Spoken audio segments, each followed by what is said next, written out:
Olá pessoal, nesse episódio 4 eu vou trabalhar sobre os formatos dos grupos pequenos. Vamos ver. Bem, nós podemos ter um grupo pequeno ou grupos pequenos de homens, mulheres e crianças ao mesmo tempo. Ou seja, é um grupo misto, aonde todo mundo pode participar ali daquele grupo reunido. Homens, mulheres, crianças, solteiros, casados, com filhos, sem filhos, viúvos, viúvas, divorciados, solteiros e assim por diante, tá bom? A vantagem desse tipo de grupo é normalmente, como ele é mais aberto, talvez facilite, dependendo do ambiente, a evangelização dos vizinhos e dos amigos, tá bom? Agora, a gente tem outras possibilidades. A gente pode ter um grupo pequeno com um público definido. Olha, esse grupo pequeno é um grupo pequeno de homens, esse é um grupo pequeno de mulheres, esse é um grupo pequeno de jovens, esse é um grupo pequeno somente de crianças. E aqui não, aqui esse grupo a gente está definindo o público, mas ele é fechado para os demais públicos. Então, se é um grupo de homens, é só os homens, se é um grupo de mulheres, só de mulheres. Qual é a vantagem desse tipo de grupo? A vantagem é que você pode trabalhar um tema de interesse desse público. Ah, nós vamos trabalhar temas só para homens, temas só para as mulheres. Mas eu diria que a maior vantagem de ter um grupo pequeno com público definido é a questão da edificação e comunhão daquele grupo. E eu quero explicar e trabalhar um pouco mais sobre isso. Veja só, se eu tenho um grupo pequeno só de homens reunido naquela casa, e aí só os homens fazem parte daquele grupo pequeno, existe uma tendência, com o passar do tempo, que aqueles homens criam uma amizade e eles têm uma confiança para abrir o coração. Um ajuda o outro. E assim também acontece com as mulheres, porque homens vivem realidades muito parecidas, mulheres também, crianças, jovens. E aí, por exemplo, um grupo pequeno de mulheres, só de mulheres, ali você tem um assunto entre elas, começa a criar uma confiança, abre o coração. Então, pensando no aspecto de comunhão e edificação, o grupo pequeno que tem um público definido, ele é muito melhor nesse sentido. Diferente do grupo misto. O grupo misto que tem homens, mulheres e crianças, muito difícil vai ser as pessoas abrirem o coração nesse grupo pequeno. Vocês vão perceber que é muito difícil aprofundar temas mais difíceis, coisas do coração, da pessoa sentir a vontade para falar. Então, muitas igrejas não têm grupo misto, ou então pouquíssimos grupos mistos, e o foco é no público definido. É grupos pequenos só de homens, grupo pequeno só de mulheres. E aí homens podem participar, crianças, jovens, adultos, e mulheres a mesma coisa. Outra facilidade é que quando você tem um grupo de homens e grupo de mulheres, se faz em horários diferentes, dias diferentes, por exemplo, um casal que tem 2, 3 filhos, os homens ficam com as crianças quando as mulheres estão no grupo pequeno delas. E as mulheres ficam com as crianças quando os homens estão no grupo pequeno deles. Então também são essas as vantagens.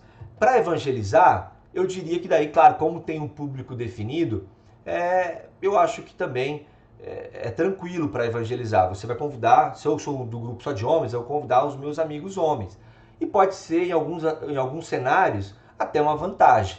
Né? Um homem é convidado para participar, só vai ter homens. As mulheres, vamos lá que são só mulheres. E pode ter alguns atrativos voltados para esse público-alvo, tá bom? Mas uma igreja pode ter tanto grupo misto, ao mesmo tempo com grupos pequenos definidos de público, tá? O que mais?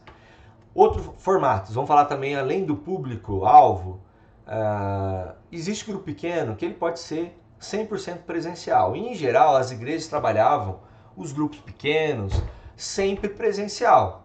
E o ideal, novamente, é que esse grupo pequeno se reúna numa casa. Entretanto, com a pandemia, a gente descobriu que também é possível você ter um grupo pequeno totalmente online. Algumas realidades, e eu já vivi isso aqui em São Paulo, por exemplo, eu tinha um grupo pequeno de homens. Quando a gente olha cada um, aonde ele trabalha, o local que ele trabalha, até ele chegar na casa dele, e todo mundo se reunir numa casa, e a logística era muito complicada. Então, o grupo se reunia online. Tinha um aplicativo, o Zoom, o Meeting, o Teams e outros, e aquele grupo se reunia semanalmente, e aí a pessoa, do conforto da casa dela, ela conseguia participar do grupo pequeno e tinha comunhão. Claro que o online também tem suas restrições. O ideal, quando a gente tem grupos pequenos online, é que a gente tenha encontros presenciais. Então, ou seja, o grupo pequeno se reúne semanalmente, mas às vezes uma vez por mês, uma vez a cada 2 meses, faz uma confraternização. Isso ajuda. A desvantagem do online, além de não ter esse contato mais direto, mas a desvantagem eu acho que é a evangelização.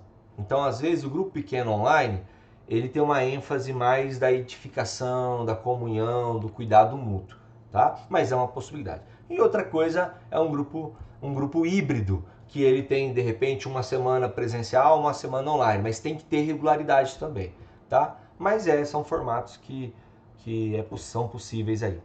Bem, agora, aqui eu quero trabalhar essa questão dessa palavra discipulado. A palavra discipulado, que é o didaquê, que é o ensino. Bem, por isso que eu prefiro chamar o trabalho de grupos pequenos. Os encontros nas casas eu prefiro chamar de grupo pequeno e não grupo de discipulado. Porque o discipulado tem mais a ver com esse aspecto aqui, ó, discipulado 1 a 1, aonde uma pessoa ela já é cristã, já tem uma formação cristã, ela tem um chamado, um dom, ou ela tem esse preparo, e ela sente de Deus, chamado de Deus, e eu diria que a maioria dos cristãos já deveria ter esse preparo e esse chamado. E ao chegar uma nova pessoa na igreja que já aceitou a Jesus, essa pessoa acompanha essa, que nós chamamos de discipulado 1 a 1. Então, durante um período, 1 mês, 3 meses, 6 meses, essa pessoa acompanha a outra durante esse período para que essa pessoa seja acompanhada, integrada na igreja, discipulada. Então, existem igrejas que adotam também o que nós chamamos de discipulado 1 a 1. Chega uma pessoa na igreja, ela já recebe uma família para acompanhar essa outra família. Então, uma pessoa acompanha a outra e esse é um formato. Mas aí nós estamos falando de um grupo muito pequeno e é um grupo fechado. E é um grupo que tem prazo para terminar. Eu estou acompanhando o João. O João chegou na igreja. João, bem-vindo, eu vou te acompanhar. Qual é o melhor dia para a gente se encontrar? Toda quinta-feira.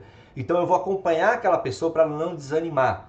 Mas esse é um outro formato de trabalho, que aí nós chamamos realmente de discipulado 1 a 1, porque é o mais velho ou mais experiente ensinando o mais novo ou recém-chegado na igreja, tá bom?